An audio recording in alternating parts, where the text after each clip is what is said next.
Assalamualaikum warahmatullahi wabarakatuh. Halo teman-teman, apa kabar semua? Semoga semua baik-baik saja ya. Dan ingat, tetap jaga protokol kesehatan di masa pandemi ini.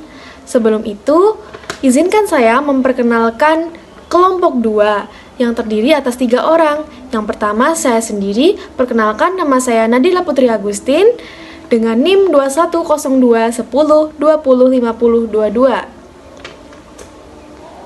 Kelompok 2 akan mempresentasikan tentang landasan kebijakan penyelenggaraan PAUD di Indonesia. Yang pertama menjelaskan adalah teman saya, yaitu Fianda Putri. Silakan Fianda Putri. Assalamualaikum warahmatullahi wabarakatuh. Perkenalkan, nama saya Fianda Putri Arrofani dengan NIM 21020205020. Yang pertama adalah landasan yuridis. Dalam Undang-Undang Dasar Nomor 20 Tahun 2003, Bab 1 Pasal 1 Butir 14, pendidikan anak usia dini dimulai dari sejak lahir sampai dengan umur 6 tahun, dengan memberi rangsangan pendidikan untuk membantu perkembangan dan pertumbuhan secara jasmani dan rohani. Dalam Pasal 28, pendidikan anak usia dini dapat dilakukan dengan cara yang pertama, formal seperti TK, RA dan sederajatnya. Yang kedua, non formal seperti KB, TPA dan sederajatnya. Yang ketiga, informal dengan cara pendidikan dari keluarga dan lingkungan sekitarnya. Yang kedua adalah landasan filosofis dan religi. Pendidikan anak usia dini harus didasari pada nilai filosofis dan religi yang dipegang oleh lingkungan sekitarnya dan agama yang dianutnya. Penanaman nilai-nilai agama harus disesuaikan dengan perkembangan anak seperti akidah dan akhlak yang baik. Pendidikan anak usia dini juga harus berdasarkan pada falsafah Pancasila yang didasari oleh semangat Bhinneka Tunggal Ika. Contohnya saling tolong-menolong dan tidak membedakan satu sama lain. Wassalamualaikum warahmatullahi wabarakatuh. Yang kedua adalah tujuan PAUD. Tujuan PAUD yang ingin dicapai adalah untuk mengembangkan pengetahuan dan pemahaman orang tua serta guru dan pihak-pihak yang terkait dengan pendidikan dan perkembangan anak usia dini. Tujuan pendidikan anak usia dini adalah yang pertama, untuk membentuk anak Indonesia yang berkualitas, yaitu anak yang tumbuh dan berkembang sesuai dengan tingkat perkembangannya sehingga memiliki kesiapan yang optimal di dalam memasuki pendidikan dasar serta mengarungi kehidupan di masa dewasa. Yang kedua, untuk membantu menyiapkan anak mencapai kesiapan belajar secara akademik di sekolah. Yang ketiga, intervensi diri dengan memberikan rangsangan sehingga dapat menumbuhkan potensi-potensi yang tersembunyi, yaitu dimensi perkembangan anak seperti bahasa, intelektual, emosi, sosial, motorik, konsep diri, minat, dan juga bakat. Yang keempat adalah melakukan deteksi dini terhadap kemungkinan terjadinya gangguan terhadap pertumbuhan dan perkembangan potensi-potensi yang dimiliki oleh anak usia dini. Yang ketiga adalah fungsi PAUD. Beberapa fungsi bagi anak usia dini yang harus diperhatikan dapat dijelaskan sebagai berikut ini. Yang pertama, untuk mengembangkan seluruh kemampuan yang dimiliki oleh anak sesuai dengan tahapan perkembangannya. Yang kedua, mengenalkan anak dengan dunia sekitar. Yang ketiga, mengembangkan sosialisasi anak. Yang keempat, mengenalkan peraturan dan pemahaman disiplin pada anak. Yang kelima, memberikan kesempatan pada anak untuk menikmati masa bermainnya.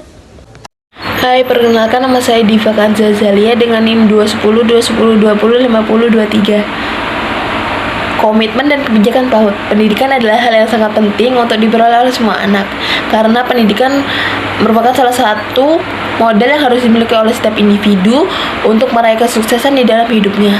Keberlangsungan pendidikan ini sendiri telah diperhatikan oleh pemerintah.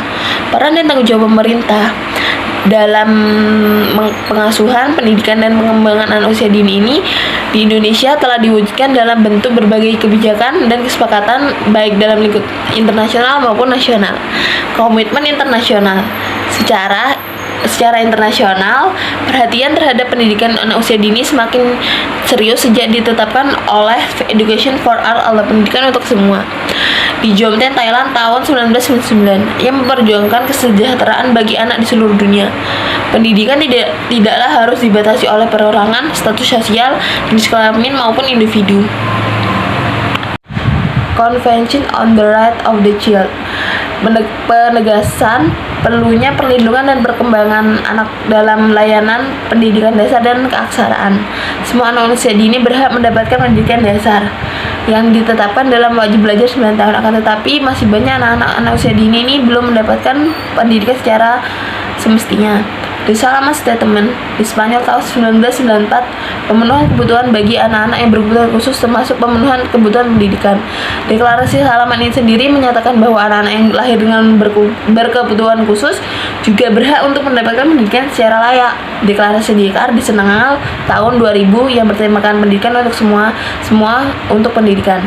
Deklarasi Dakar ini merupakan penegasan dari komitmen Jomtien dan menekankan perlunya memperluas dan memperbaiki seluruh keperawatan dan pendidikan anak usia dini, terutama bagi anak yang rawan dan yang kurang beruntung. World Fit for Children dicanangkan dalam pertemuan pendidikan di dunia di New York tahun 2002 yang telah menyepakati bahwa penciptaan dunia yang aman dan kehidupan yang sehat. World Fit for the Children telah merencanakan kehidupan yang sehat, pendidikan yang berkualitas, perlindungan terhadap aniaya, eksploitasi, kekerasan, dan memerangi HIV/AIDS. 2. Kebijakan nasional. Berbagai kebijakan yang terkait dalam keberadaan pendidikan anak usia dini di Indonesia telah ditetapkan dan dalam dokumentasi resmi negara yang diuraikan sebagai berikut. Pembukaan UU RI 1945. Terdapat kutipan yang berbunyi, kemudian daripada itu untuk membentuk suatu persatuan negara Indonesia yang berkedaulatan rakyat, mencerdaskan bangsa dan ikut melaksanakan ketertiban dunia yang berdasarkan kemerdekaan, perdamaian abadi dan keadilan sosial. Pendidikan anak usia dini memiliki pandangan bahwa sesungguhnya semua dengan mencerdaskan anak secara tidak langsung dan membantu meningkatkan SDM yang ada di negara ini agar negara ini lebih maju.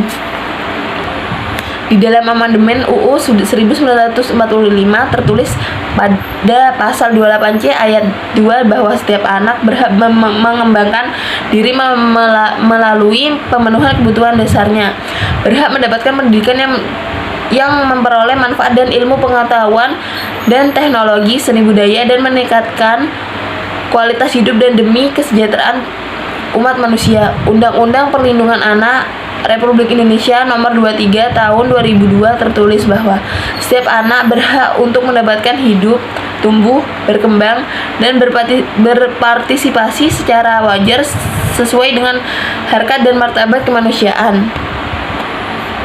Sistem pendidikan nasional tertulis bahwa pendidikan anak usia dini adalah suatu upaya yang ditunjukkan bagi anak sejak lahir sampai usia 6 tahun yang dilakukan melalui pemberian rangsangan terhadap pendidikan untuk membantu pertumbuhan dan perkembangan jasmani dan rohani agar anak memiliki kesiapan dalam memasuki pendidikan yang akan lebih maju dan lanjut ke depannya. Sekian dari penjelasan saya kembalikan lagi ke moderator Nadila. Sekian presentasi dari kelompok 2. Bila ada kurang lebihnya, kami memohon maaf. Assalamualaikum warahmatullahi wabarakatuh.